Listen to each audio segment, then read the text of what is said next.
Por las dudas, Buenas perdón. tardes. Sí, perdón. No, que el resto apaguen los micrófonos, por las dudas. Muy Para que no bien. se... Buena recomendación. Bueno, ahora si les parece bien, comenzamos. Buenas tardes a todas y todos. Es un verdadero honor compartir este espacio académico de reflexión y de diálogo en torno a un tema tan relevante y actual para nuestro tiempo como lo es el estudio de los delitos contra la administración pública, en ocasión de la presentación de esta valiosa obra colectiva dirigida por la doctora Sofía Urátolo y trabajado en coautoría con las doctoras Victoria Isabel González, Sofía Pozzolo y Agustina Comachi.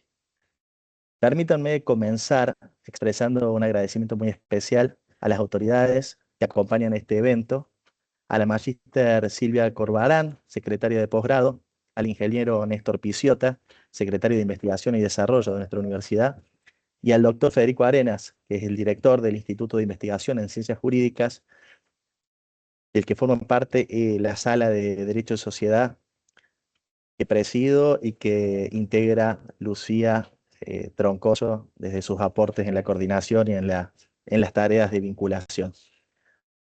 Les agradecemos por su permanente apoyo y compromiso con la producción académica y la investigación científica de nuestra universidad y por permitirnos este espacio para presentar esta publicación que constituye, creo, mucho más que un tratado temático.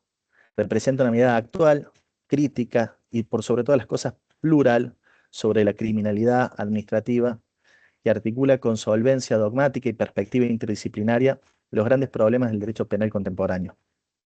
Este texto no solamente analiza los tipos penales vinculados a la corrupción y el abuso del poder, sino que también incorpora una lectura con enfoque de género y de derechos humanos, aspecto que, por cierto, honra el recorrido académico y profesional de sus autoras. Dicho esto, quisiera darle la palabra a Lucía Troncoso para que presente a las autoras protagonistas de este evento y luego de ello, simplemente quisiera, para cerrar, señalar que la lectura de esta obra nos invita, sin lugar a dudas, a repensar la relación entre la ética pública, el control penal y la responsabilidad estatal, y a tratar de comprender cómo nociones como transparencia, probidad y rendición de cuentas son pilares absolutamente necesarios para la legitimidad democrática de cualquier Estado. Luz, adelante. Bueno, muchas gracias Ezequiel y muchas gracias a las cuatro coautoras presentes acá en esta reunión virtual. Nos encantaría que fuera presencial, pero bueno, hay dificultades técnicas y económicas que nos lo impiden. Les agradezco muchísimo el tiempo que están invirtiendo en esto y la generosidad de hoy estar acá con todo lo que significa. Voy a presentarlas brevemente en el orden que van a exponer, ya las nombré, si a quien quiero abrumar con esto. En primer lugar, a la directora de la obra, Sofía Andrea Curátolo, que es abogada, diploma de honor, especialista en Derecho Penal, doctoranda y docente de la Universidad de Derecho de la Facultad de Derecho de la Universidad de Buenos Aires, cumple funciones en el Poder Judicial de la Nación, es miembro de la Asociación Argentina de Profesores de Derecho Penal, de la Red de Mujeres para la Justicia y miembro honoraria del Instituto dos Abogados Brasileiros, directora y coautora de los libros del que vamos a presentar hoy, pero también del libro de Teoría del Delito, Parte Especial y Criminología Latinoamericana y Feminista, ambos de la editorial Llanes Ediciones, y agrego que también es autora de numerosas publicaciones académicas súper interesantes con corte feminista y garantista. Así que, bueno, Sofía, gracias. Bueno, buenas Yo, si tardes. me permitís un instante, Sofía, antes de que comiences y para no hacer después ninguna interrupción, quisiera agregar simplemente también el agradecimiento a la Asociación de Feministas Penalistas, especialmente a Lucía por la vinculación, y también simplemente mencionar, aprovechando todo el soporte que nos ha dado posgrado, que desde nuestra universidad, en particular en las carreras de especialización y maestría en Derecho Penal Económico, que Agustina también forma parte de estas propuestas, queremos aprovechar la oportunidad para presentar brevemente esta oferta académica Estas propuestas formativas orientadas al estudio de los delitos económicos, financieros, tributarios y contra la administración pública también, que buscan brindar a los profesionales del derecho una formación de excelencia anclada en la actualidad teórica, el análisis jurisprudencial y, por sobre todas cosas, la aplicación práctica de los desafíos institucionales actuales. Por eso creo que es para celebrar este encuentro de diálogo entre la investigación, la docencia y la práctica, que permite reafirmar, me parece, que el derecho penal, cuando se estudia con espíritu crítico y con compromiso ético, puede ser una herramienta para fortalecer las instituciones y promover una cultura de integridad pública y de integración y de inclusión social. Agradezco entonces nuevamente a las autoras por su generosidad, a las autoridades de la universidad por su apoyo constante y a todas y todos los presentes y quienes vayan a ver luego este video por acompañar este espacio de intercambio y de construcción colectiva del saber jurídico. Muchas gracias y ahora sí, Sofía, sin mayores interrupciones, es todo tuyo. Ahora sí, buenas tardes a todos y a todas. En primer lugar, quiero agradecer este espacio que nos está brindando la Universidad Blas Pascal. La verdad que para mí y para todas las autoras, tanto las que estamos ahora por exponer, pero también para el resto, que en total somos 17 las que escribimos en coautoría este libro, es un honor poder presentar nuestras ideas, nuestro trabajo y nuestro sacrificio puesto en este libro. Así que les agradecemos especialmente a Lucía, que fue la que organizó con mucha paciencia toda esta presentación. Así que, por supuesto, a Ezequiel también por toda la coordinación. Así que, bueno, ahora vamos a pasar a presentar el libro, pero no queríamos dejar de agradecer y demostrar nuestra alegría de estar el día de hoy acá compartiendo con ustedes nuestro trabajo. Bueno, en mi caso, yo me aboqué al tema del delito de prevaricato. Pero antes de eso, vamos a comentarles brevemente un poquitito del libro. Así que, a modo de introducción, les queremos comentar que esta obra es sencilla y práctica y está dirigida para estudiantes del ciclo profesional orientado, esto bueno en términos de la Universidad de Buenos Aires, pero entiendo que en todas las universidades del país más o menos está estipulado así la carrera, también de posgrado para quienes trabajan en la profesión y en el ámbito del Poder Judicial y también para quienes van y rinden concursos. Asimismo, luego de haber lanzado el libro de este sello editorial, de Llanes Ediciones, de Teoría del Delito, Parte Especial y Criminología Latinoamericana y Feminista, lo que queremos señalarles a quienes nos estén escuchando ahora y quienes nos vayan a escuchar posteriormente, es que desde esta dirección seguimos los lineamientos de Zaffaroni, Alagia y Slocar. Esta vez nos adentramos en los delitos contra la administración pública. Aquellos fueron analizados a la luz de la teoría de los autores mencionados anteriormente. Si bien, por supuesto, se utilizó una vasta bibliografía y diferentes recursos, nuestros faros a seguir fueron ellos. Existe un convencimiento en que hay un colonialismo en cuanto a las ideas y análisis de la teoría del delito que son traídas desde Europa. Por eso nos resulta fundamental sostener y defender nuestra soberanía doctrinaria. Debemos abogar por debates regionales latinoamericanos para analizar delitos como los planteados en este libro y buscar soluciones conjuntas, siempre desde una mirada del sur. En adición, es menester destacar que esta temática fue históricamente escrita por hombres. Por eso, invitamos a quienes... Me parece que no se me ve.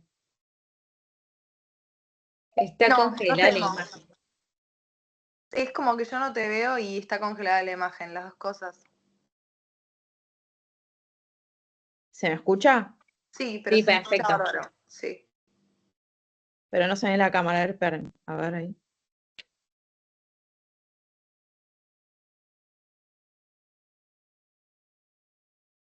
Ahí la apagué, pero a ver ahí. ¿Por qué me aparece el verde? A ver si ahí me ven un segundo. Ahí sí. Ahora sí. Bueno, ahí como está diciendo, bueno, que esta temática fue escrita históricamente por hombres y lo que invito a quienes nos estén escuchando es que vayan a Google, pongan delitos contra la administración pública y se fijen quiénes les surgen. Seguramente van a ver que son casi todos hombres, salvo por ahora que les vamos a aparecer nosotras. Consideramos que este era un espacio necesario a ocupar para aportar la perspectiva de género y eso, en definitiva, fue lo que hicimos. De eso se trata, en definitiva, este libro. Así que ahora sí, adentrándonos en el delito de prevaricato, respecto de la introducción, bueno, en el Código Penal, en el título 11, capítulo 10, bajo el rubro de delitos contra la administración pública, se tipificó el prevaricato a los tipos contenidos en los artículos de 269 a 272, a los cuales nos vamos a abocar. En estos mencionados artículos, los y las sujetos activos son jueces y juezas, personas equiparadas, abogados, abogadas y otros profesionales, como así lo establece el 272, también fiscales, fiscalas, asesores, asesoras y demás funcionarios y funcionarias encargados de emitir su dictamen ante las autoridades. Ahora bien, respecto del desarrollo del prevaricato judicial simple. En primer lugar, el verbo típico, es decir, dictar resolución. Esta acción típica consiste en emitir un pronunciamiento de carácter jurisdiccional, ya sea una sentencia, auto, decreto, que debe reunir las siguientes características. En primer lugar, ser contraria a la ley expresamente invocada por las partes y, por otro lado, encontrarse fundada en hechos o resoluciones falsas. Es entonces la emisión de una resolución en el ejercicio de la función específicamente jurisdiccional en un asunto sometido a conocimiento del autor o autora conforme a su competencia, aunque este último requisito debe ser relativizado, dado que es suficiente que la resolución haya sido producto de un acto jurisdiccional, aunque el juez o jueza hubiere excedido su competencia o lo hubiese perdido, y por ende su resolución fuese anulable. Como destacan Zaffaroni y Espina, la norma actual comprende todas las resoluciones jurisdiccionales, ya sea definitiva, incidentes, simples decretos o providencias que provean las peticiones de partes. Cabe señalar que las decisiones de mero trámite no pueden configurar prevaricato, dado que este tipo exige que la resolución sea una providencia que resuelva algo y de la que pueda resultar en definitiva algún perjuicio o provecho para alguna de las partes. Así, no configura la materia del delito de prevaricato una providencia de mero trámite o de carácter formal, dado que no constituye una resolución que haga el derecho de las partes. Juan Padre hace una diferenciación entre dos clases de prevaricación judicial. Por un lado, el prevaricato de derecho. ¿En qué consiste? En dictar una resolución contraria a la ley y su reglamentación, por supuesto, expresa, invocada por las partes o por el mismo juez o jueza, alegada, citada por quien pretende su aplicación, lo que sucede cuando manda o prohíbe lo contrario de lo que de modo claro prohíbe o manda la ley aplicable al caso. La invocación de la ley es un presupuesto esencial del prevaricato. El delito exige una abierta y efectiva oposición entre lo que se resuelve y la ley aplicable al caso. No puede haber prevaricato sin una efectiva contradicción con el orden jurídico. Por otro lado, está el prevaricato de hecho. Pues bien, el pronunciamiento judicial también puede ser prevaricador cuando contienen sus fundamentos citas de hecho o resoluciones falsas, situación que se da cuando él o la magistrada en los fundamentos de la sentencia invoca hechos o resoluciones falsas que tienen la virtualidad de decidir acerca de la cuestión planteada. Los hechos y las resoluciones son falsos cuando, por supuesto, no existen, cuando se les da una interpretación que realmente no tienen o cuando existen pero no constan en las actuaciones en las que se resuelve y deben ser invocados para fundar el fallo, toda vez que deben tener incidencia en el decisorio de la nueva resolución. Por eso insisten Zaffaroni y Espina en que el delito se consuma con la acción de dictar la resolución sin requerirse ningún efecto posterior. Ahora bien, vamos a las situaciones quizás más conflictivas dentro del análisis de la teoría del delito en lo que hace a este tipo penal. Respecto a la tipicidad objetiva conglobante, lo que debemos destacar de esta parte es que el Estado argentino no puede entrometerse en la vida de nadie si no hay ningún conflicto en función del principio republicano de gobierno establecido en el artículo 1 de la Constitución Nacional y del principio de lesividad establecido en el artículo 19 de nuestra Carta Magna. Se trata, en definitiva, de una barrera al poder del Estado y al poder punitivo en particular. El artículo 19 de la Constitución Nacional requiere que exista una lesión y, asimismo, que aquello sea jurídicamente imputable al sujeto activo, conforme a criterios que varían en las diferentes ramas del derecho. Pero, en definitiva, ¿en qué se traduce lo que exige el artículo 19 de la Constitución Nacional?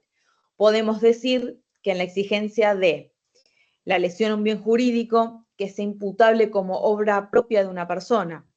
Entonces, estos son los requisitos para que el pragma, que se comprueba con los elementos requeridos en el tipo objetivo sistemático, resulte conflictivo. La conflictividad del pragma se comprueba con la existencia de los elementos contenidos en el tipo conglobante. Por ende, es necesario descartar la tipicidad objetiva de una acción cuando no existe conflictividad, ya sea porque aquella no lesiona a nadie o porque no es posible considerarla como perteneciente a una persona. Así, la tipicidad objetiva conglobante debe responder aunque y aun quién. La conflictividad lo que exige es que haya una lesión y un sujeto o una imputable. Lesividad e imputación son los ejes problemáticos de la tipicidad objetiva conglobante y, por ende, las exigencias básicas del tipo conglobante.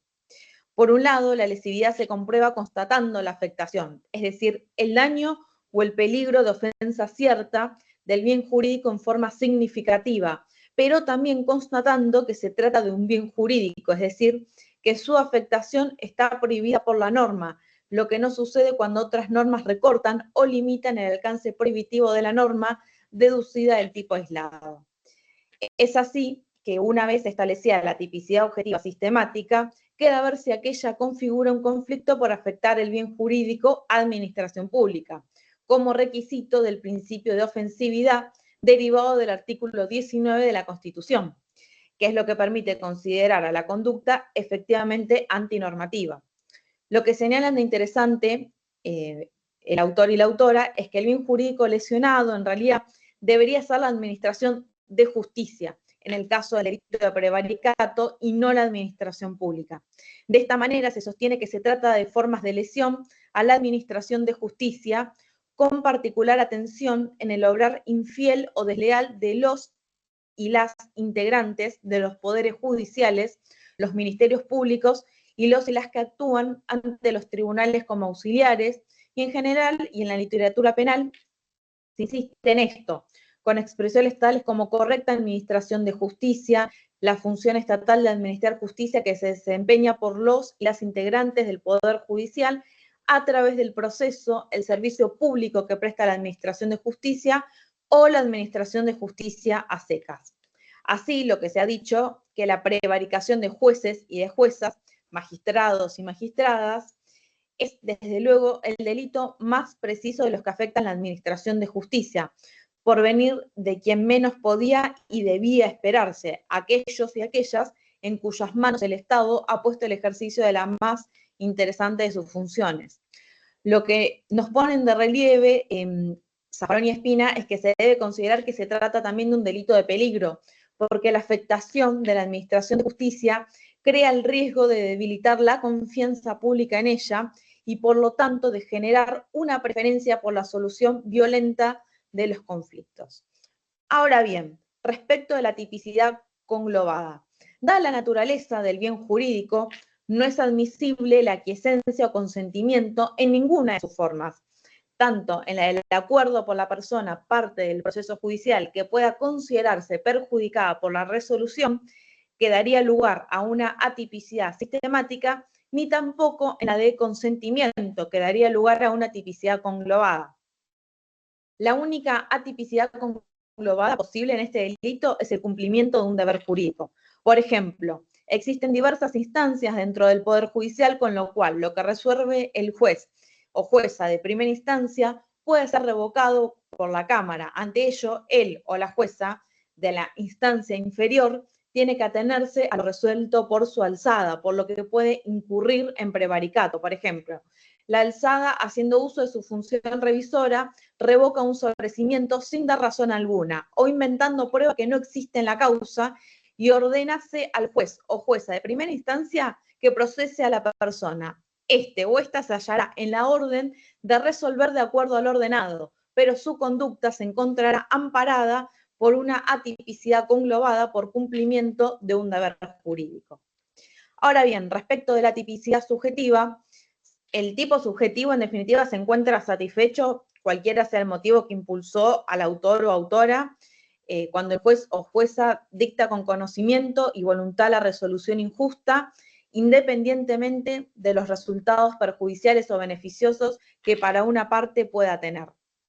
Ahora bien, respecto a los errores de tipo, es general la aceptación de la relevancia del error de tipo vencible e invencible en este delito cuando el juez o jueza incurre en él por ignorancia o incluso también por negligencia, sosteniéndose que la mera resolución contraria a la ley expresa invocada por las partes o por él o la juzgadora o la sola cita de hechos o resoluciones falsos no constituye prevaricato, dado que puede ser fruto de una opinión de buena fe o que obedezca a ignorancia, error, irreflexión y negligencia.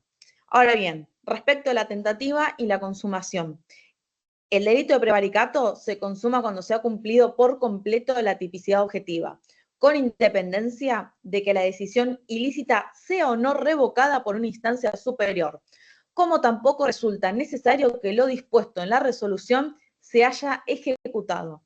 Este delito admite la tentativa inacabada de considerar que existe una sentencia con la mera suscripción del juez o de la jueza. El delito no admitiría tentativa acabada, pero si se considera que esta está apenas a partir de la certificación y protocolización, es posible concebir la tentativa acabada o delito frustrado. Ahora bien, otra problemática es la concurrencia de personas. La concurrencia de personas o participación en el delito de prevaricato plantea dos problemas fundamentales. El primero es que el juez o jueza tiene personal a su cargo, empleados y empleadas, funcionarios y funcionarias, por lo que la actividad judicial se desarrolla siempre en equipo, como todos y todas conocemos. Y además el proceso requiere o posibilita la intervención de otros auxiliares de justicia, como representantes del Ministerio Público, defensores, defensoras, abogados y abogadas, querellantes. Y por otro lado, el segundo es el de las resoluciones de los tribunales colegiados. Respecto del primer problema planteado, se debe negar la posibilidad de participación y hasta la forma de complicidad en el prevaricato por tratarse un tipo propio y a veces por sostener que se trata de uno de los llamados delitos de propia mano. En este orden de ideas, es verdad que por razones jerárquicas, los y las subalternos y subalternas pueden ser amparados por una causa de justificación, estado de necesidad justificante, o por una causa de exculpación, estado de necesidad exculpante, ya que en muchas ocasiones se encontrarán en la misma situación que el chofer del ministro a quien éste le toca ordenar tomar a contramano y provoca lesiones culposas. En este sentido, la complicidad secundaria es típica, aunque puede ser justificada, es decir, no llega a configurar el injusto penal. Respecto del o de la actuaria, puede suceder que actúe sin dolo, sobre todo considerando que no le incumbe el deber ni le es materialmente posible controlar la corrección legal del contenido de todo lo que legaliza o protocoliza, en cuyo caso su conducta, cualquiera sea la calificación objetiva, sería subjetivamente atípica.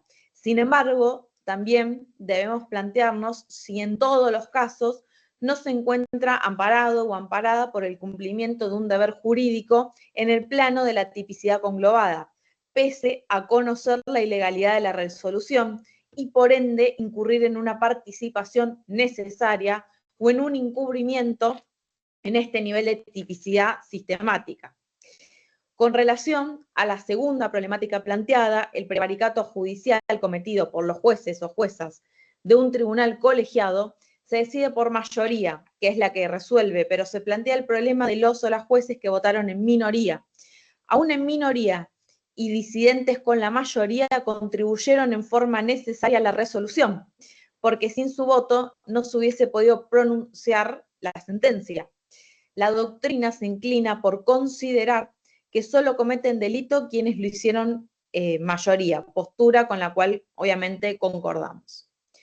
Ahora bien, pasando a la antijuridicidad, los casos de justificación y exculpación, el estado de necesidad y, bueno, errores de provisión.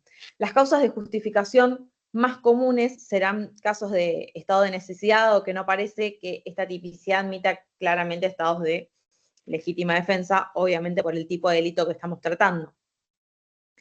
Aclaramos que pueden presentarse casos de coacción con amenazas a la familia, secuestros de familiares o amenazas a la vida misma del juez o de la jueza, que son bastante comunes en nuestra región. Siempre que el mal que se evita sea mayor que el que se causa, es evidente que se tratará de supuestos de estado de necesidad justificante, sino en caso contrario, o sea, de males equiparables, se deberá analizar desde la óptica del estado de necesidad exculpante.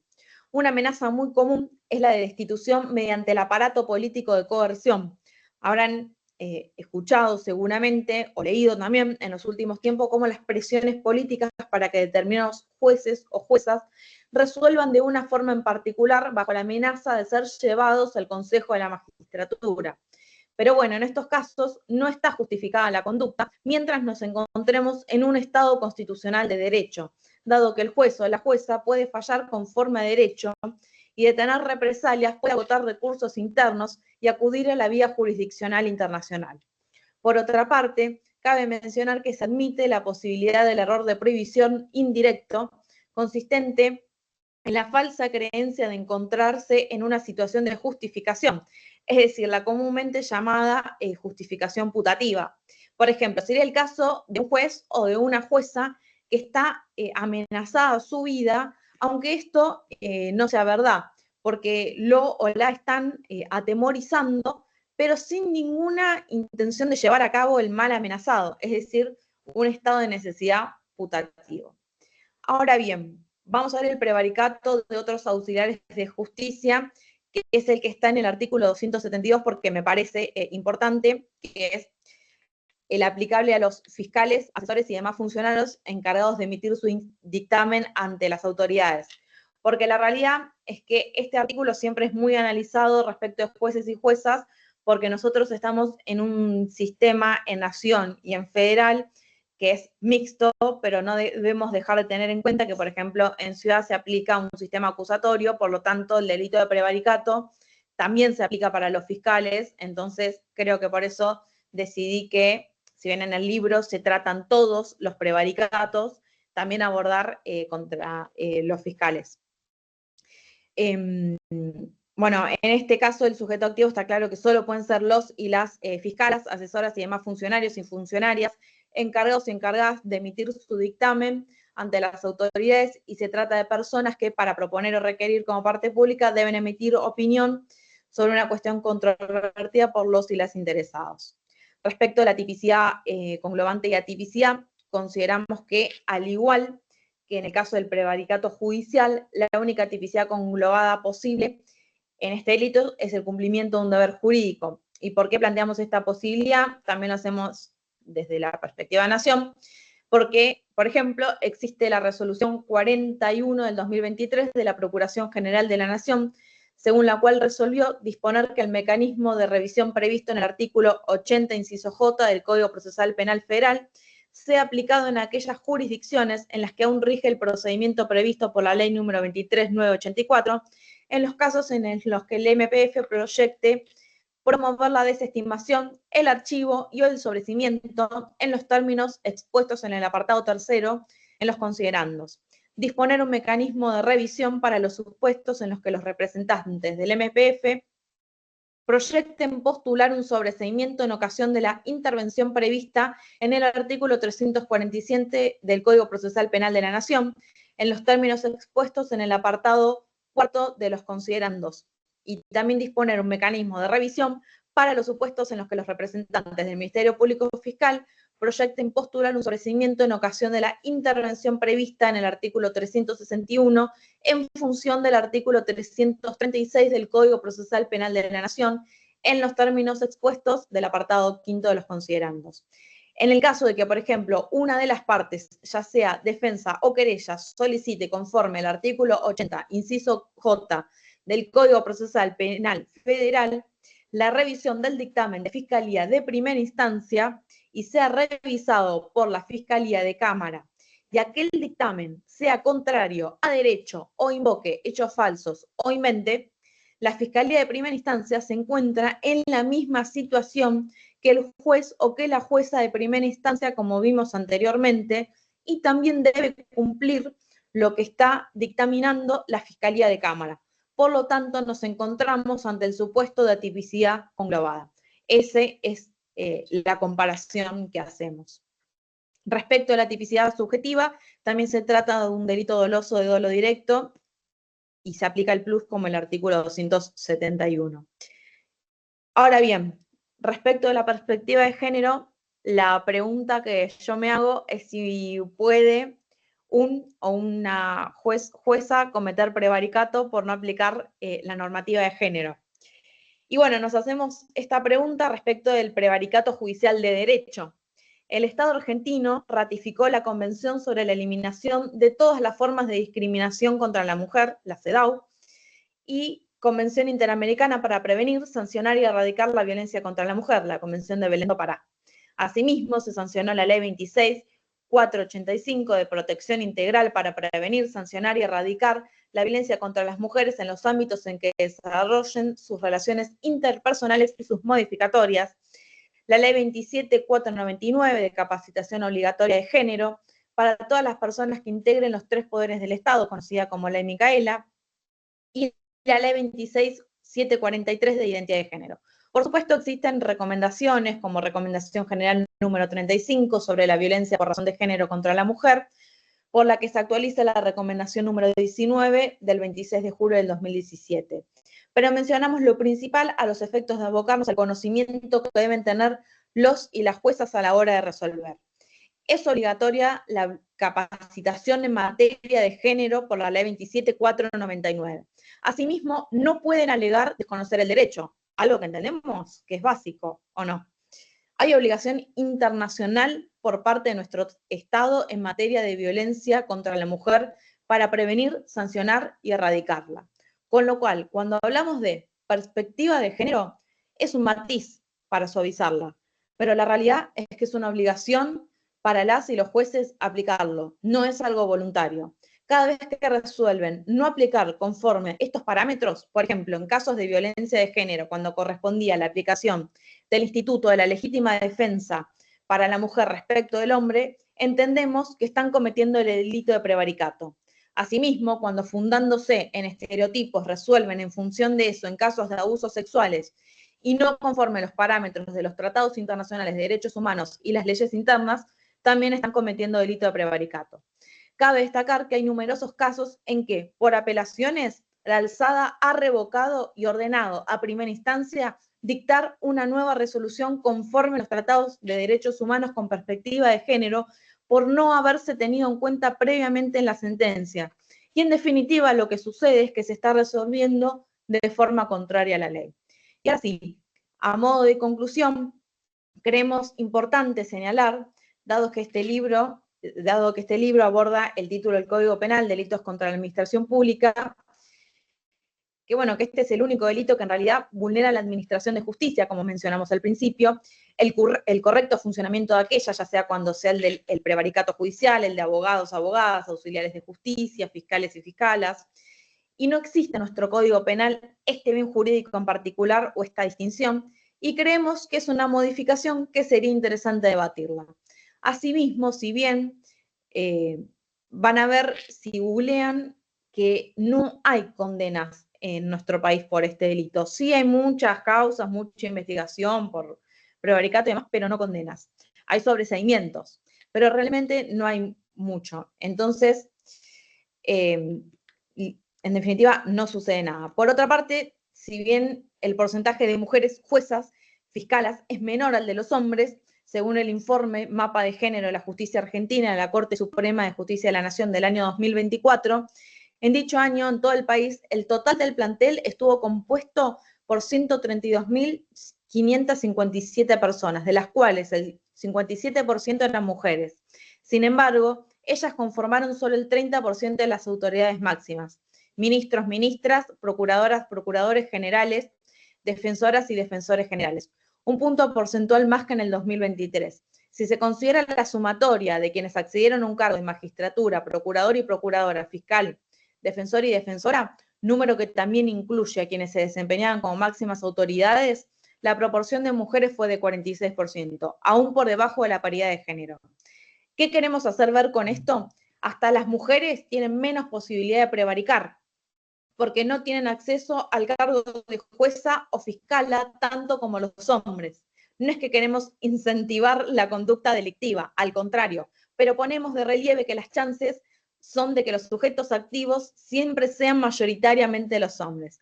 Eso lo vinculamos con lo que explicamos anteriormente respecto de la pregunta de si un juez puede cometer prevaricato por no aplicar la normativa de género, a lo que nuestra respuesta obviamente fue afirmativa, que es un deber del Estado garantizar la sanción de la violencia contra la mujer en todas sus formas, tal como lo establece la Ley 26.485.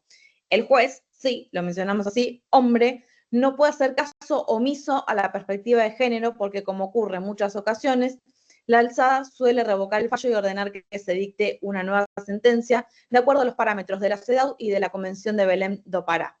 También, muchas veces, de acuerdo a los principios de Yogyakarta, que obviamente no tienen el carácter vinculante como lo tienen las convenciones, pero bueno, que tienen vinculación a la orientación sexual y de identidad de género. En el libro, obviamente, van a poder leer distintos artículos de este delito respecto de países de Latinoamérica, ya que considero a la integración latinoamericana en materia penal que debe ser un objetivo que tengamos los y las penalistas, especialmente las mujeres, para poder lograr romper el techo de cristal. Por ende, quienes tengamos acuerdo de ideas y convicciones debemos pensar y unirnos y estar juntos en esto. Así que bueno, respecto del libro, este fue uno de mis aportes, así que espero haya sido interesante la contribución. Muchas gracias por el espacio. Muchas gracias, Sofía. Muy buena tu presentación, muy completa. Me quedan así un montón de cosas anotadas para seguir profundizando. No quiero demorar la presentación, después al final, si quieren, hacemos un cierre. Ahora le voy a dar el uso de la palabra a Victoria Isabel González, que también es abogada, especialista y maestranda en Derecho Penal de la Facultad de Derecho de la Universidad de Buenos Aires. Es diplomada en ciberdelincuencia y tecnologías aplicadas a la investigación de la Universidad Austral y cumple funciones en el Ministerio Público Fiscal de la Nación. Muchas gracias. Hola, bueno, buenas tardes a todos y a todas. Muchas gracias a la universidad por el espacio, a quienes organizaron y obviamente a Sofía por haberme invitado tanto a participar del libro como a esta presentación. Bueno, la idea con una presentación sucinta es contarle cuál fue mi pequeño aporte para el libro. En el capítulo que escribí hice un análisis del capítulo 9, título 11º del Código Penal. En el capítulo 9 se recetan las normas que regulan específicamente todo lo que tiene que ver con exacciones ilegales y específicamente 3 tipos penales en particular, que son las exacciones simples, las exacciones agravadas por el modo y la concusión. Al momento de abordar el capítulo se van a encontrar con, en primer lugar, un análisis de los antecedentes históricos de estas figuras, una mención a los distintos hitos que hubo en la legislación nacional respecto de las figuras, y después se hace un análisis de los bienes jurídicos tutelados, de cada tipo en particular en cuanto al tipo objetivo y subjetivo, y finalmente una mención a distintos precedentes jurisprudenciales que entiendo que pueden llegar a ser esclarecedores para definir las distintas figuras. En cuanto a lo que tiene que ver con los antecedentes históricos, inicialmente las exacciones ilegales no recibían ese nombre, sino que se denominaban concusión. La concusión es una palabra que deriva del latín y se utilizaba para definir la expresión de obtener los frutos de un árbol sacudiéndolo para poder sacarlos. Entonces, esta palabra se usaba a lo largo de la historia para denominar aquel funcionario o funcionaria que, valiéndose del temor al poder público, lo que lograba era que los particulares hicieran una erogación de dinero que era ilícita, es decir, se enriquecían en base al temor al poder público. Ahora bien, en el derecho imperial ya el concepto de concusión se fue limitando específicamente a un tipo independiente de la extorsión y estaba vinculado a aquella acción o conducta del funcionario o la funcionaria que, valiéndose del temor a la autoridad pública, le exigía a los contribuyentes que aportaran una exacción que era indebida. A lo largo de la historia, la sanción que le comenzó a caber a los empleados públicos y a las empleadas fue cambiando. ¿Por qué? Porque en primer término solo se limitaba al ámbito de lo civil, es decir, se les exigía que restituyan el monto de la exacción que habían obtenido ilícitamente. Pero luego, con el devenir de la historia y hasta la actualidad, devino la imposición de sanciones de tipo penal, y por eso la creación de estos tipos penales. En lo que refiere a la legislación nacional y a los antecedentes, en primer lugar debe mencionarse un hito importante, que es el Proyecto Tejedor del año 1868, en el cual por primera vez se trata, en un título aparte, dentro de todo el capítulo de los delitos peculares vinculados a los empleados y a las empleadas públicas, el delito de exacciones ilegales.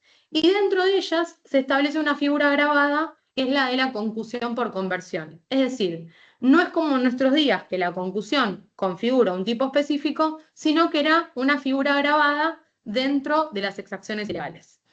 En el proyecto Tejedor se establecía que iba a ser sancionado o sancionada por exacciones ilegales aquel empleado o empleada pública que en el ejercicio de sus funciones le exigiera a los particulares una contribución que era indebida, aún en el caso de que esta exacción ingresara en las arcas del Estado.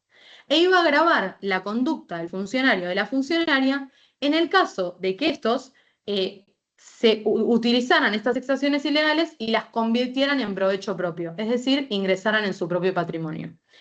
Las previsiones del Código Tejedor, del Proyecto Tejedor se incorporaron luego en el Código Penal de 1887 de la misma manera, tanto en su contenido como en su esquema. Y esa regulación, con pequeños matices diferenciados, fue la estructura que se mantuvo hasta nuestros días. En lo que refiere al bien jurídico tutelado por este conjunto de normas, se dice en términos generales que lo que se protege es la administración y específicamente la incolumnidad de los actos de la autoridad. Existe una discusión doctrinaria respecto de cuál es específicamente el bien jurídico tutelado por las exacciones ilegales, y hay una parte de la doctrina que sostiene que es solamente la administración pública. En este sentido, hay ciertos precedentes jurisprudenciales que establecen que no importa cuál sea el monto de la exacción, es decir, aunque sea un monto muy bajo, sí, porque ya como el bien jurídico principal es la administración, ya se encuentra afectado. Distinta va a ser la situación en otro sector de la doctrina que considera que si bien se protege la administración pública como bien principal, subsidiariamente también se protege el patrimonio de los particulares que se ve afectado como consecuencia del requerimiento que le formula el funcionario o la funcionaria y que es un requerimiento indebido. En este sentido, este sector de la doctrina considera que si bien este conjunto de delitos se encuentra en la parte del código destinada a los delitos contra la administración pública, es una cuestión meramente esquemática y de organización del código, pero que se protegen ambos bienes jurídicos. Sustentan su teoría también en que lo que la ley pretende es que a los particulares solamente se le cobre aquellos tributos o derechos que correspondan y que la administración esté tutelada para hacerlo. Y no que se reciban o que ingresen en las arcas del Estado dinero que no le corresponde a la administración. Asimismo, consideran que esos requerimientos deben cursarse por las vías legales correspondientes. Cuando nos adentramos específicamente en el concepto de exacción, tenemos que tener en cuenta que la exacción se vincula con aquella actividad desplegada por un funcionario o por una funcionaria pública, y esto es muy importante, en el ejercicio, en el marco de sus funciones, que valiéndose de esa función, le exige al particular o a la particular una contribución que es indebida. En este sentido, el término indebida quiere decir que no tiene un bagaje, un sustento legal. Y esto puede darse por dos motivos. En primer lugar, porque el funcionario, si bien es una funcionaria pública, no tiene la potestad o la capacidad de exigir el cobro de determinadas contribuciones.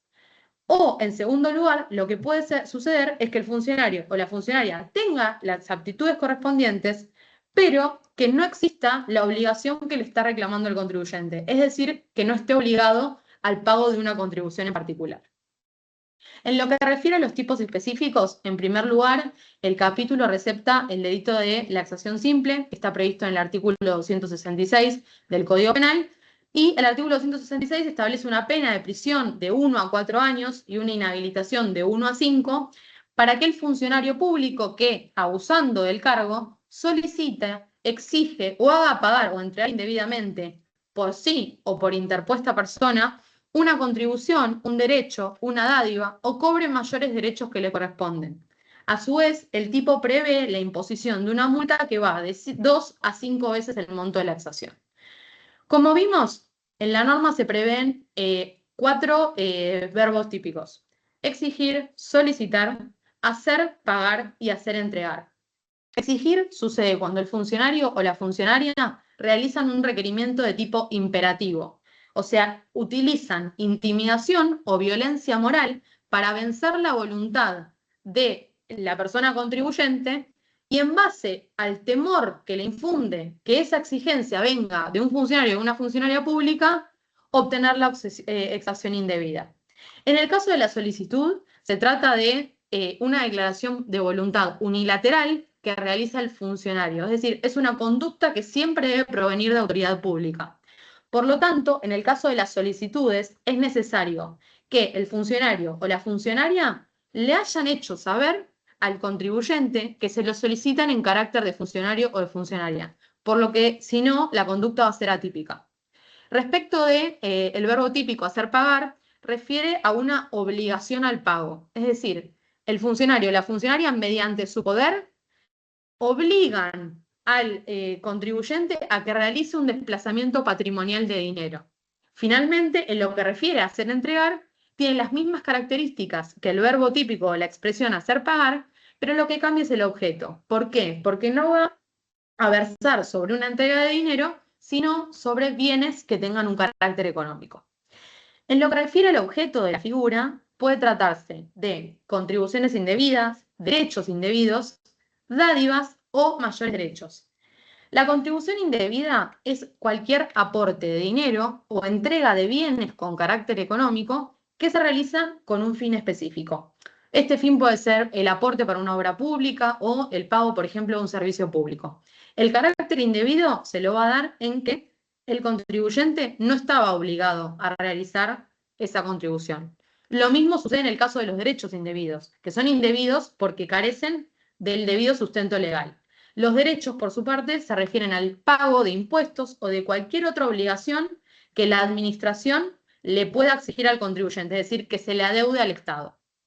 En lo que refiere al concepto de dádivas, este remite al núcleo típico de la figura prevista en el artículo 259 del Código Penal, y hay una discusión en la doctrina en base a si el concepto de dádivas tiene que ser, digamos, más estrecho o, no sé cómo decirlo, circunscripto específicamente a un carácter de tipo económico, o hay quienes tienen una visión que es más amplia, que consideran que la dádiva no tiene que tener un carácter eminentemente económico necesariamente, sino que puede tratarse de cualquier beneficio, cualquier provecho o cualquier utilidad que se obtenga, aún aunque no tengan carácter económico.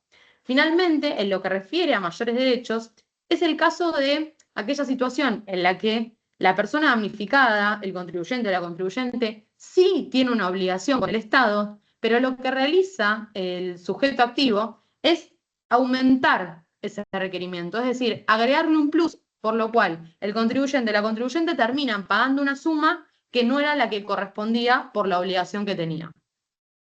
Es importante destacar que en estas figuras siempre hay que tener un concepto presente que es el de abuso funcional. Es decir, el agente tiene que actuar abusando de sus funciones. Y este abuso de funciones puede darse tanto en un momento previo, donde, por ejemplo, le crea a la persona la existencia de un tributo que no existe, o en un momento posterior, donde la persona se presenta, por ejemplo, a pagar o a entregar, y aumenta el monto induciéndolo a un error. En lo que refiere al sujeto activo, siempre que hablemos de transacciones ilegales, el sujeto activo es un funcionario público, es un delito especial propio, y por lo tanto, si llega a haber alguna actuación de un tercero o una tercera que no son funcionarios o funcionarias y que actúan como interpósita persona, nunca van a poder revestir el carácter de autor o autora. Por lo tanto, en función de la magnitud de la intervención punible que realicen, les cabrá eventualmente la participación como cómplice necesario o cómplice secundario. En lo que refiere al sujeto pasivo es la administración que se ve afectada por el actuar deficiente de sus funcionarios y funcionarias, y para quienes adscriben a la teoría de que son múltiples los bienes jurídicos tutelados o protegidos, también va a ser víctima el particular o la particular que haya hecho una erogación de dinero o una entrega de bienes basada en esta exacción ilegal. En lo que refiere al tipo subjetivo, estamos frente a un delito que es doloso, de dolo directo, y que la gente va a tener que tener conocimientos especiales sobre determinadas cuestiones. En primer lugar, que está llevando a cabo un acto funcional que es abusivo. En segundo lugar, que tiene que tener una ilicitud de que lo que le está exigiendo al particular no es legal, es decir, que no está prevista esa obligación. En tercer lugar, que el particular actúa por la presión, por la compulsión a la que lo llevó el funcionario público o por el error. Y en último lugar, si hubiera una interpósita persona, también tiene que tener conocimiento de la participación de este tercero. Avanzando en el análisis de los tipos penales, continúan en el artículo 267 las exacciones que son agravadas por el modo. Lo que va a suceder en este caso es que el funcionario o la funcionaria van a utilizar intimidación o van a invocar una orden superior, un mandato judicial, etc. En cuanto a las características en general de las exacciones agravadas, reúnen todas las mismas características del tipo básico de las exacciones simples, pero se complementan porque tienen determinados tipos comisivos que van a generar el aumento en la graduación de la escala. Estos medios comisivos son el uso de la intimidación y el uso del engaño. La intimidación refiere a la existencia de una amenaza de sufrir un mal que tiene que estar relativamente determinado. Es importante la existencia de una amenaza. ¿Por qué? Porque si la persona, por ejemplo, la persona que es contribuyente se siente atemorizada solo por la sola presencia de un funcionario o una funcionaria y por la autoridad que detentan, no vamos a estar en el tipo agravado, sino en el tipo simple. Es decir, tiene que existir un mal que sea futuro y que esté medianamente determinado. En lo que refiere al engaño, en este caso, el autor o la autora lo que hace es, se coloca en una posición como que es un tercero o una tercera que viene a ejecutar una orden superior, y la víctima, o sea, la persona que va a efectuar el pago, con la idea de que esta persona actúa como un tercero y que hay una orden superior, efectúa el pago. Por lo tanto, es inducida a un error. Finalmente, en lo que refiere al tipo específico de la concusión, está previsto en el artículo 268 del Código Penal, que establece una pena de prisión de 2 a 6 años e inhabilitación perpetua para el funcionario que convierta en provecho propio o de un tercero estas exacciones que están previstas en los dos tipos anteriores.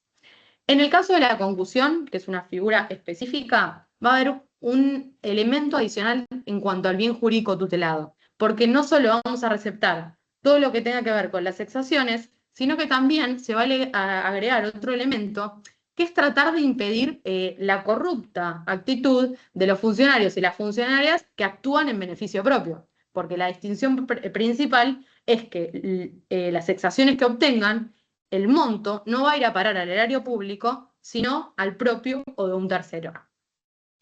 En lo que refiere al tipo objetivo, en términos generales, las características son muy similares a las de las exacciones. Hay que hacer una distinción en cuanto al verbo típico de la conducta, porque en este caso vamos a estar frente a una figura que tiene una doble actividad. En primer lugar, el funcionario o la funcionaria van a tener que haber participado en una exacción ilegal, o sea, simple o agravada, como autor, autora o como partícipe, y en un segundo lugar van a desarrollar otra actividad que consiste en la conversión de lo obtenido para provecho propio o de un tercero.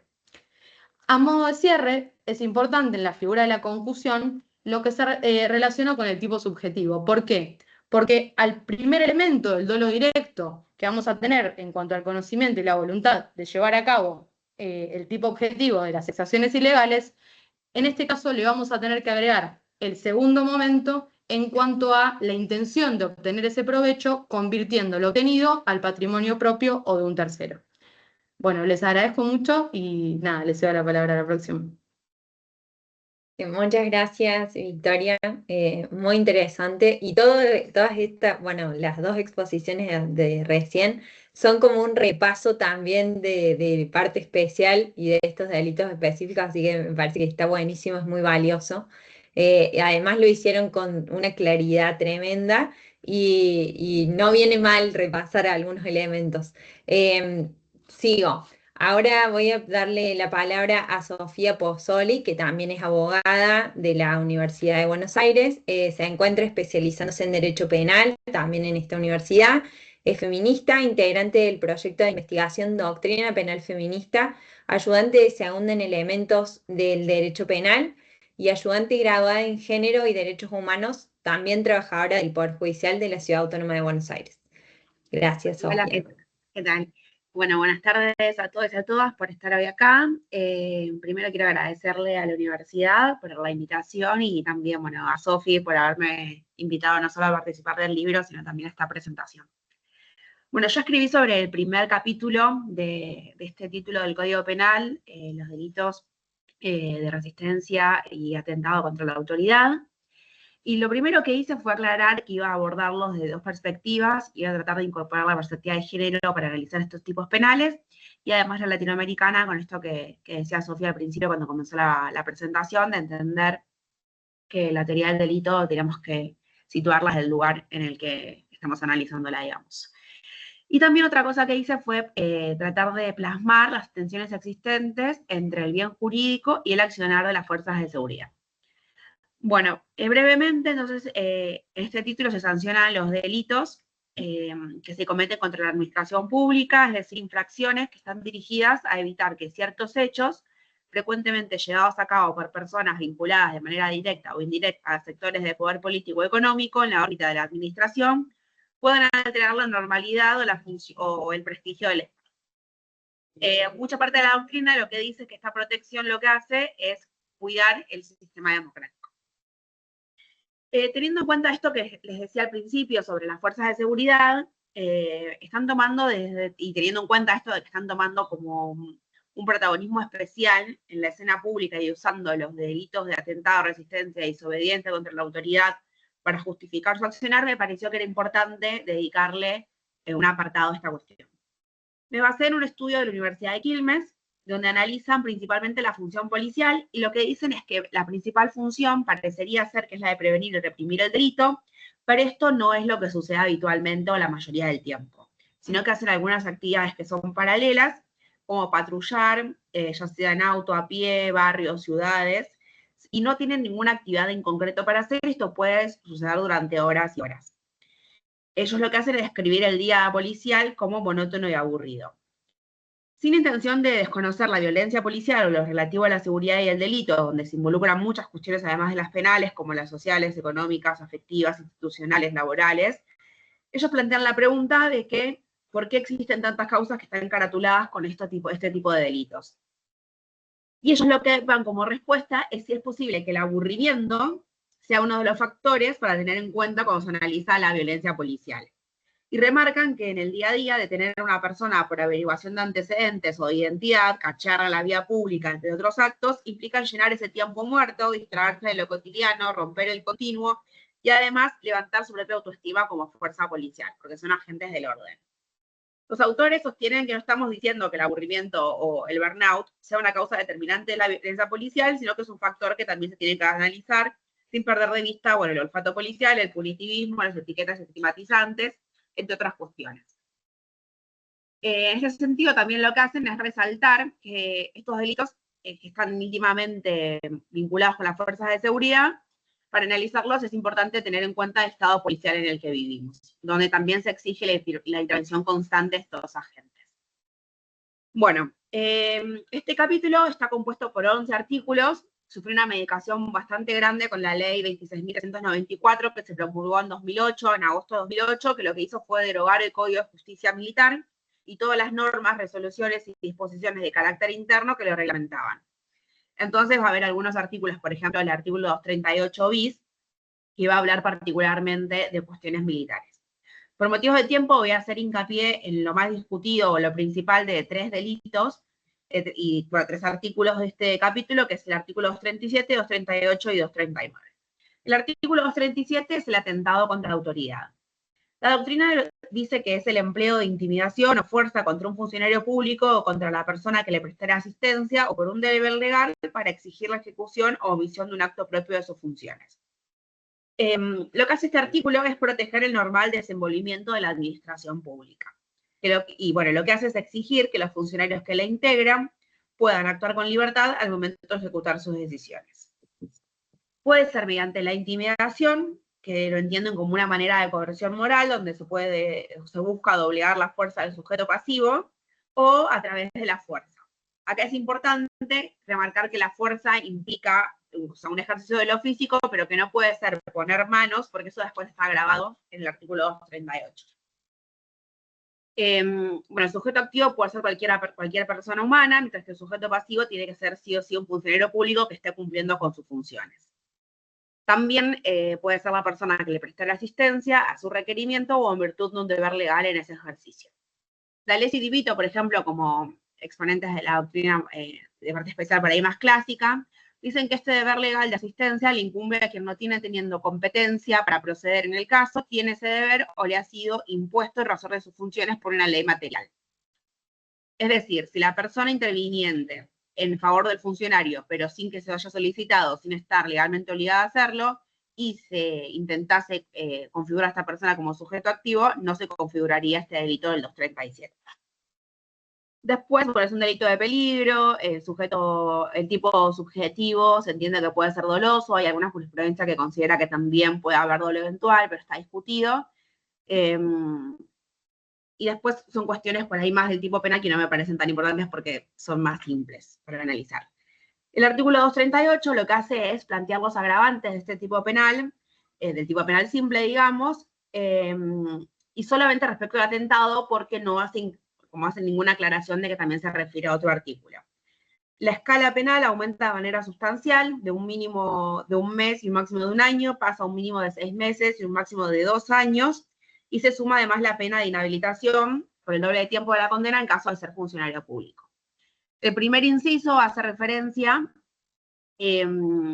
a quienes actuarán a mano armada. Y aquí hay algunas dudas para los autores y las autoras que escribieron previamente sobre este tema, es qué implica mano armada, qué implica, por ejemplo, el uso de armas, si tienen que ser un arma propia o un arma impropia, si lo que hace es que aumente la intimidación o si tiene que efectivamente usarse para cometer el hecho. Son todas cuestiones que están planteadas en la doctrina y no tienen todavía como una claridad en la jurisprudencia para poder interpretarlo. Después, el segundo inciso hace referencia a si el hecho se cometiera por la reunión de más de 3 personas. Y bueno, la fundamentación es la mayor intimidación que genera esta modalidad. Lo que dice la doctrina es que en estos casos, si bien este grupo de personas va a estar en el mismo lugar y tiene que estar presente además en el mismo lugar para poder configurarse, sí lo que tiene que haber es orar con el objetivo común de atentar. No simplemente porque haya 4 personas en un lugar de un atentado a la autoridad se va a configurar el agravante. Después el tercer punto también habla sobre la calidad del sujeto activo, que es el funcionario público. Y el último agravante hace referencia a poner manos en la autoridad, es decir, ejecutar actos de fuerza. Parte de la doctrina lo que dice es que es como un ejercicio de violencia adicional contra el funcionario, pero otra parte lo que dice es que es muy difícil delimitar este agravante porque entra como en juego lo que dice el tipo simple, que es ejercer fuerza o intimidación. Bueno, finalmente el 239 quizás sea el artículo más relevante de este título del Código Penal. En este caso se hace referencia a la resistencia y a la desobediencia a la autoridad. El bien jurídico es la protección a la autoridad cuando ha decidido actuar. Es decir, lo que hace es tipificar la conducta de quien lucha para que no pueda cumplir sus propósitos, ya sea a través del empleo de la fuerza o de amenazas, siempre que ya haya tomado la decisión de hacerlo. Acá lo que se busca es tutelar el interés que pueda tener la administración a no padecer obstáculos en el momento en el que para cumplir sus tareas institucionales debe proceder a la actuación de su voluntad. Es importante aclarar en estas figuras que siempre se habla de un ejercicio legítimo de las funciones, es decir, hay que analizar este tipo penal con los lineamientos constitucionales y con base a los derechos humanos. Bueno, primero voy a hablar sobre la resistencia a la autoridad, porque bueno, están los dos tipificados en el mismo artículo. La acción típica es resistir a un funcionario público en el ejercicio de sus funciones, o a la persona que le prestará asistencia a su requerimiento o en virtud de un deber legal. Se impide o se traba el ejercicio legítimo de la función cuando el funcionario ya está actuando, lo que requiere la existencia de una disposición ejecutable contra alguien. Así, solo es posible el atentado antes de que el funcionario tome una resolución y la comience a ejecutar. La oposición debe ser un acto de competencia material y territorial del sujeto pasivo que sea legal y no abusivo. El sujeto activo puede ser cualquier persona, mientras que el pasivo puede ser tanto el funcionario público que actúa en el marco de su actividad funcional, o el particular equiparado legalmente, o el tercero que presta ayuda al funcionario en su requerimiento. El tipo subjetivo es doloso, solo se admite el dolo directo, y el agente debe conocer las circunstancias de hecho del tipo, es decir, que se encuentra frente a una autoridad que emitió una orden legítima que va a ser ejecutada.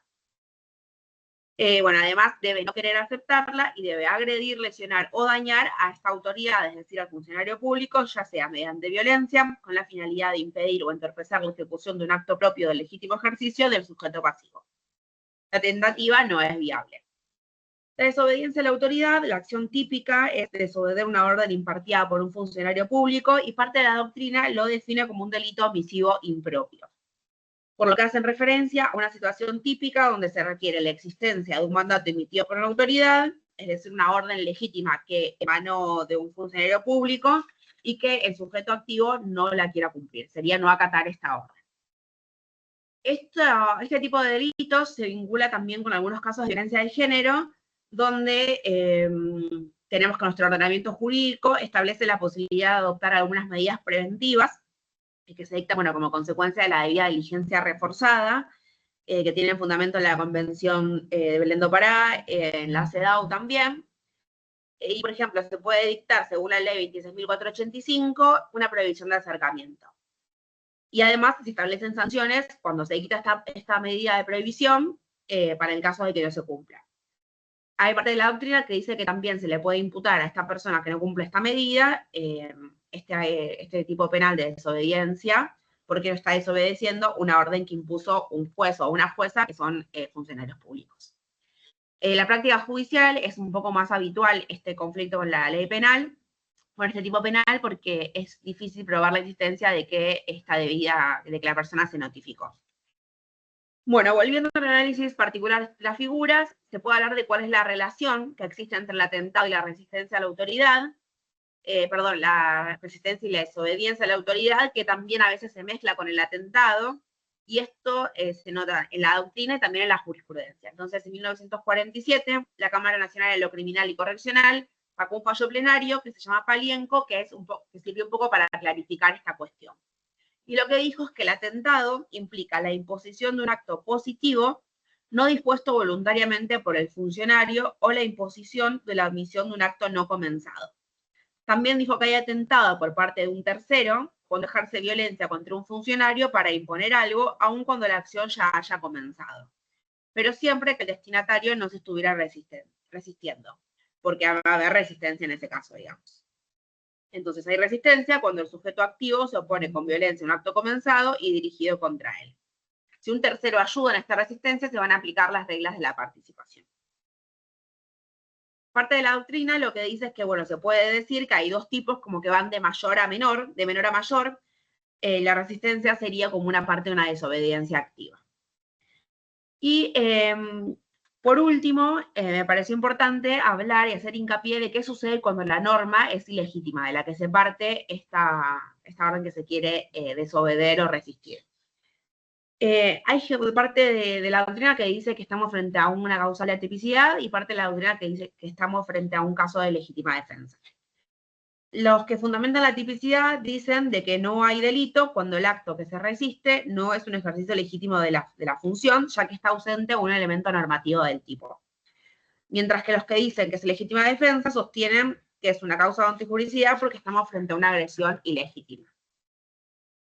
Entonces, me parece importante plantear cómo interpretar la legitimidad de un acto de un funcionario público. Entonces, en primer lugar, me parece que es importante analizar el contexto y tener en cuenta que no es lo mismo, por ejemplo, cuando estamos frente a varones que a mujeres o a personas de la comunidad LGBTIQ+, por ejemplo, ¿no? O cuando estamos, por ejemplo, también en un contexto de protesta. Hay que tener en cuenta diferentes factores de opresión, además del género, y se debe realizar un análisis interseccional. Hay que tener en cuenta también que el derecho penal, además de haberse construido bajo una falsa neutralidad, reproduce violencias y más aún cuando intervienen mujeres en el proceso. Además, también existen realidades como las constantes detenciones a mujeres en situaciones de vulnerabilidad, ya sean cis o trans, y por eso es que también tiene que analizarse el accionar de las fuerzas de seguridad para verificar que no se hayan utilizado estereotipos o preconceptos que discriminen y generen situaciones irrazonables y arbitrarias respecto a estos grupos. Se debe analizar la legitimidad del accionar del funcionario público a partir de los principios de legalidad, finalidad legítima, necesidad y proporcionalidad. Bueno, finalmente, para terminar, este capítulo protege el desempeño correcto de la función pública para salvaguardar el desarrollo democrático en todas las esferas del gobierno. También es un capítulo que se ve teñido por cuestiones militares, luego de la sanción de la ley 26.394 y el accionar policial injustificado. Me parece importante remarcar la necesidad de incorporar diferentes perspectivas al estudio de los tipos penales, no solamente para garantizar el principio de igualdad y no discriminación y ser consecuentes con diferentes estándares establecidos por instrumentos internacionales que fueron ratificados por la Argentina y sus posteriores interpretaciones por los órganos correspondientes, sino también para preservar la utilización del derecho penal como de última ratio y el principio republicano de gobierno, que estipula la proporcionalidad entre la lesión y la punición. Bueno, muchas gracias. Muchas gracias, Sofía. Muy buena tu presentación, también clarísima, muy completa. Muchas gracias a las tres. Y ahora, antes, la última, Agustina Comaschi, voy a presentarla. Ella también es abogada, graduada de la Facultad de Derecho de la Universidad de Buenos Aires, especialista en Derecho Penal por la Universidad Torcuato Di Tella. Colabora en la enseñanza de teoría del delito y sistema de penas en la Facultad de Derecho de la Universidad de Buenos Aires y además es docente y coordinadora de la diplomatura en Derecho Penal Económico y Tributario de la Universidad Católica de Salta, de la UCASAL, que también forma parte Ezequiel López Mecio y creo que también Carolina Prado, son dos personas que son de acá de Córdoba, entonces tienen mucho aprecio por esta diplomatura, lo quiero resaltar un poco a esto. Te cedo el uso de la palabra. Bueno, muchas gracias por tan generosa presentación. Gracias a Sofía también por haberme invitado hoy acá, no solo a participar de la coautoría del libro, la verdad que son muy valiosas profesionales, así que aprendo y admiro cada palabra que dicen hoy acá y siempre, así que celebro también esta oportunidad y este espacio. Muchas gracias a la Universidad Blas Pascal. La verdad que, bueno, sin dudas es un honor enorme estar acá para presentarles entonces esta obra, que, bueno, ante todo quería retomar una mini presentación y comentario respecto del libro en general y pasar a lo que fue mi capítulo.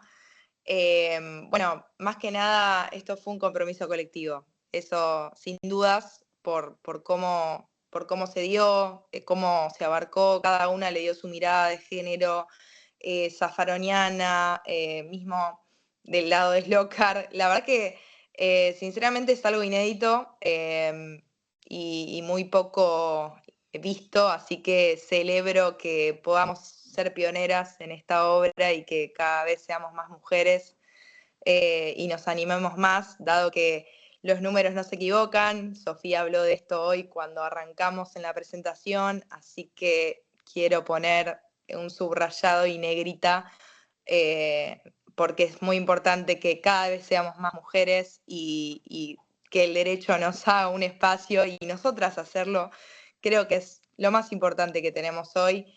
Y como sociedad siempre hay que hacer una reflexión y el libro lo hace a la altura de las circunstancias. Así que eso también es una celebración en el día de hoy. Así que no es solo un título, es una postura ética, una declaración de principios sobre el tipo de derecho penal que queremos construir. Entonces, este libro se atreve a hacer dos movimientos fundamentales que lo convierten en una contribución única y necesaria. En primer lugar, observamos que adopta una postura crítica desde Zaffaroni, Slokar, y esto significa que no nos conformamos con describir la ley, la interrogamos, entendemos el derecho penal como un poder que si no lo vigilamos reproduce y fortalece las estructuras de dominación existentes.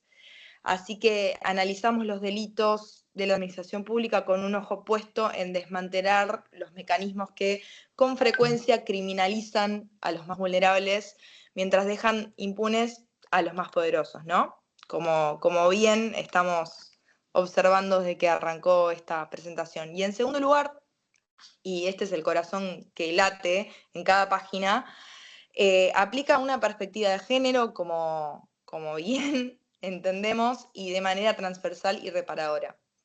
Nos preguntamos, ¿cómo impactan estos delitos de manera diferencial y devastadora en la vida de las mujeres y las diversidades? ¿Qué estructuras de poder patriarcales se revelan cuando un funcionario abusa de su autoridad, cuando se malversan fondos destinados a refugios o a políticas de cuidado, o cuando se niega o retarda una sentencia en un caso de violencia de género? Bueno, estas son las preguntas que uno se hace, ¿no? Y la originalidad de este libro reside precisamente en esta mirada que no se agota en la denuncia, sino que avanza hacia la reparación. Pasamos de diagnosticar la justicia patriarcal, ¿no?, entre comillas, a proponer también herramientas concretas para su transformación. La verdad, no basta con señalar la herida, eso es lo que podemos observar. Hay que activar todos los mecanismos para sanarla. Y bueno, en ese espíritu de justicia reparadora, que quiero invitarlos a adentrarnos en el capítulo que me correspondió desarrollar, que fue el capítulo 11, de negación y retardo de justicia. Bueno, elegí este tema, o quizás este tema me eligió a mí, Sofía sabrá, porque creo que, bueno, en él se condensa, como en ningún otro, la gran paradoja del Estado. Por un lado, el Estado como garante de derechos, como ese faro de protección que nos promete la Constitución, y por el otro, el Estado que a través de la inercia de sus tribunales, la dilación de sus funcionarios o la negativa maliciosa a cumplir su deber, se convierte en una fuente de dolor y desamparo. Entonces, no hablamos hoy de un daño abstracto, ¿no? Hablamos de una cifra en un expediente, hablamos de la puerta que se cierra, de la llamada que no es contestada, del recurso que duerme el sueño de los justos en un cajón, de la medida de protección que llega tarde. Hablamos nada más y nada menos que de una violencia institucional en estado puro. Entonces, imaginen por un momento a esa mujer que tras reunir el coraje para denunciar a su agresor, se enfrenta a un muro de silencio, a esa persona trans a la que le niegan el derecho a ser reconocida en su identidad mediante simples trámites burocráticos interminables, a esa comunidad indígena a la que se le posterga sistemáticamente el acceso a la justicia, El mensaje que el sistema les envía es claro, brutal y profundamente humillante. Como diciendo, tu dolor no es prioritario, tu seguridad es negociable, tu ciudadanía es de segunda clase. Desde una perspectiva de género, este delito adquiere una dimensión que es aterradora. La denegación y el retardo de justicia no solo son una falla, son un doble castigo. Es la violencia original, la herida primera, y es la segunda herida quizás más profunda que inflige, digamos, el propio sistema que juró protegerla, ¿no? La revictimización. Entonces la Corte Interamericana, en el caso emblemático de María Pena, lo dejó claro. La inacción judicial no es neutral, es un mensaje de tolerancia al agresor y de protección a la víctima. Una justicia tardía, es una justicia denegada. Y en contextos de violencia, ¿sí? Es claro esto. Entonces, es una violencia machista, ¿no? Esa demora no es un simple número en un calendario, puede ser literalmente la diferencia entre la vida y la muerte. En nuestro análisis, con una clara perspectiva de derechos humanos, desnudamos una de las grandes trampas, ¿no?, de este delito, que es la exigencia casi quimérica de probar la malicia del juez. ¿Cómo se demuestra la intención maliciosa en un sistema cuyos estereotipos y dinámicas de poder son en sí mismos estructuralmente patriarcales? ¿No es acaso malicioso un sistema que por inercia desconfía del testimonio de una mujer? ¿No hay una dosis, de malicia en la aplicación ciega de un formalismo que olvida la urgencia del ser humano que tiene al frente? Bueno, y este es el núcleo de nuestro aporte. Nos negamos a quedarnos en la crítica estéril desde esa mirada reparadora que vertebra todo este libro. Nuestro capítulo no se limita a señalar el problema, avanza con propuestas concretas, con herramientas para la acción. Por eso planteamos una revolución en la carga probatoria. No es crear pruebas de la nada, es aprender a leerlas con otros ojos. Es aplicar el principio de amplitud de la ley 26.485 para que el testimonio de la víctima, su contexto de vulnerabilidad y poder deje de ser deslegitimado por la ausencia de un testigo o un moretón. Es entender que su palabra en un contexto de terror es la prueba fundamental. Una capacitación que sea una transformación, no basta con que los operadores judiciales asistan a un curso de la ley Micaela. Necesitamos una formación que les remueva por dentro, que les obligue a confrontar sus propios sesgos, que transforme la mirada, ¿sí?, con la que leen un expediente. Una formación que no informe, sino que forme, así de poético. Pero es real. Y protocolos que tengan también alma, diseñar procedimientos que no sean meramente trámites, sino tienen que ser autopistas sensibles para la protección, protocolos con perspectiva interseccional, que sepan las barreras y que se multipliquen, ¿no? Lo que sería para una mujer indígena, ¿no? Básicamente esto es fatal, digamos, para una rural, para una persona con discapacidad, ¿no? Justicia que se adapte a las personas, no al revés. Entonces, y por ende, sobre todo un cambio de paradigma, que sería comprender de una vez por todas que la eficiencia procesal, sin perspectiva de género, es pura burocracia vacía, y que la justicia sin diligencia, en los casos que importan de verdad, no es otra cosa que complicidad con el opresor.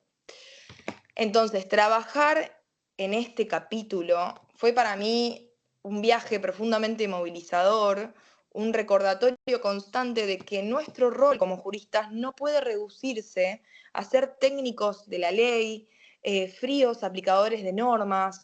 Tenemos que ser albaniles de una justicia más habitable. No nos basta con señalar los muros de la injusticia. Tenemos el deber ético y profesional de diseñar y construir las puertas de la salida. Entonces, este libro es un conjunto de mujeres muy valiosas y la verdad valientes, que ofrece herramientas. Y mi capítulo aspira a ser el martillo para derribar los muros de la indiferencia y la llave también para abrir esas puertas hacia una justicia que no solo se violente, sino que active todos sus mecanismos para reparar. Por eso hoy, a modo de cierre, los invitamos no solo a leerlo, sino a apropiarse de estas herramientas, a discutirlas, a mejorarlas, a ponerlas en práctica. Porque la justicia cercana, la justicia reparadora, la justicia que late con humanidad, no es una utopía, es un compromiso colectivo. Y con trabajos como este estamos dando hoy un paso firme para hacerla realidad. Así que bueno, muchas gracias. Muchas gracias, Agustina. Gracias a las 4 y a las 17 autoras en realidad que forman parte de esta obra. Solo voy a decir una cosita y darle la palabra a Sofía Curatolo para ver si ella quiere dar un cierre, porque bueno, dirige la obra, entonces quiero darle esa palabra, pero decirles que a mí me gustó muchísimo su presentación, me gustó mucho la propuesta. Yo conocí a Sofía por el libro anterior, en realidad, Teoría del Delito, parte especial y Criminología Latinoamericana y Feminista.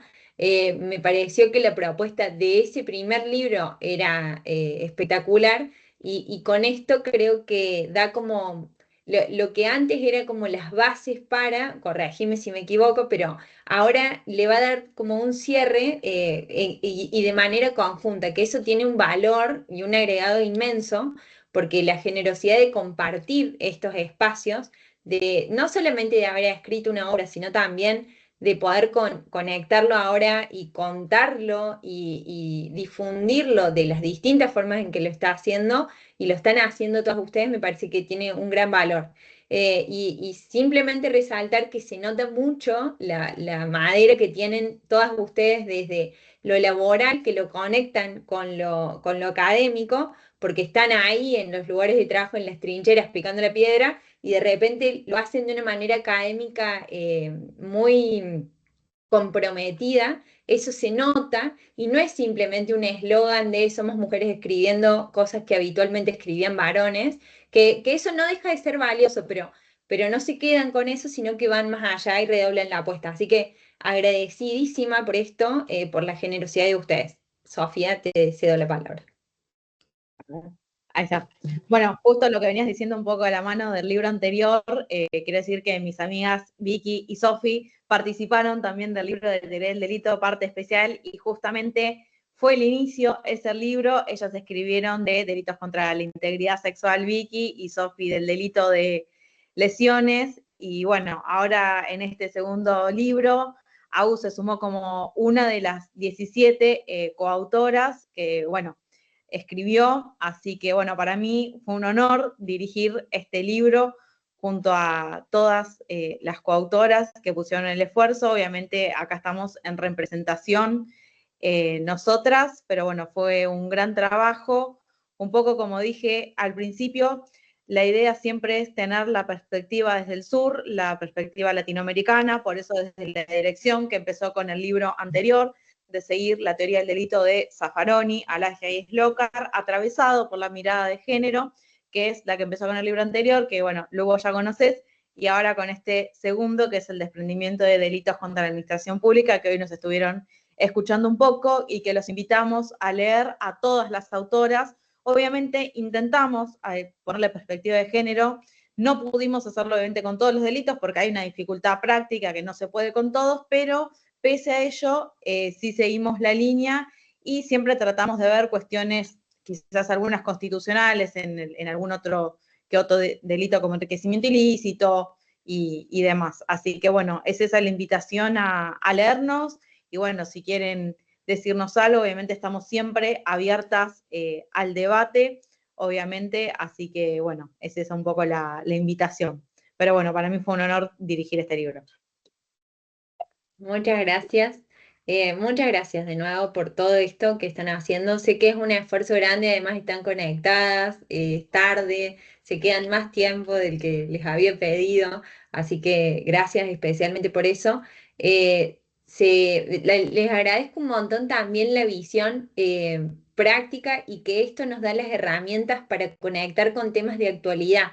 Cuando hablaba Sofía al principio en la presentación del prevaricato, me hizo pensar que es una gran herramienta para analizar, por ejemplo, el uso de inteligencia artificial y los sesgos que vienen con el uso de inteligencia artificial y cómo se reproducen y si eso podría o no ser parte de un delito, se podría pensar en un error de tipo, se podría pensar, o sea, pensar en cosas que nos despierta la actualidad, que lo hace, que lo traen ustedes al tema, porque si yo leo los libros como de doctrina más antigua de esto, por llamarlo de alguna manera, quizás no me despertarían la misma curiosidad. Entonces, ustedes, cada una desde sus temas, me quedo con eso porque es lo que me quedó resonando al principio, no porque sea lo único, ¿no? Que me parece que conecta y que estén, bueno, esto que les decía recién, ustedes están trabajando en estas temáticas con sus distintos roles y trabajarlo de esta manera académica y comprometida, además de que dan clases bueno, se siguen formando como profesionales del derecho, me parece que termina de cerrar como la idea que tenemos como de una generación que tiene esta ambición de conectar las ramas, no que sea una cuestión de compartimentos estancos o que solo la perspectiva de género sirve para, por decir, femicidio y el resto queda afuera. Que lo traigan acá y que lo conecten con estos delitos, quizás con los números, con quiénes son los autores o quiénes son las víctimas, o bueno, pensarlo así, pero nos despierta esto que es lo valioso. Y también es innovador desde delitos contra la administración pública, porque por supuesto que lo más fácil es quedarnos con las tareas de cuidado, con los delitos contra la integridad sexual. No por eso son simples, pero es lo que estamos, nosotras que estamos en esta temática, más adaptadas a escuchar. Esto me parece que es una propuesta que además tiene esa innovación. Así que, bueno, les agradezco en nombre de todas las personas que ayudaron y que colaboraron para que hoy se haga la presentación. Invito a que lean el libro, yo ya lo tengo el libro hace poquitos días, así que bueno, espero que me sirva para el trabajo, quiero citarlo, estoy deseosa de citarlo en resoluciones porque eso me parece que también ayuda al conocimiento, difundirlo de esa manera a veces despierta esa curiosidad. Con el libro anterior lo hemos hecho en algunas resoluciones, yo trabajo en Córdoba, se nota mucho por mi tonada, no hace falta que lo haga, pero lo hemos hecho y de esa forma me parece que está buena la difusión de conocimiento. Así que bueno, muchas gracias otra vez. Ezequiel también les agradece un montón, creo que está sin cámara ahora porque tiene tareas domésticas, pero bueno, gracias de parte de todo el equipo. Gracias Muchas por tremendas palabras, gracias chicas, gracias a todos. Muchas gracias, Lu, nuevamente por el espacio, por toda la coordinación y por toda la paciencia que tuviste durante estos meses para organizar esto, que es un espacio hermoso, y por todas las palabras que nos dijiste y el reconocimiento al esfuerzo y al trabajo de todas. Gracias a ustedes. Bueno, que descansen. Vos también. Un placer, descansen, descansa Lu, descansen todas. Nos vemos. Nos vemos. Muchas gracias.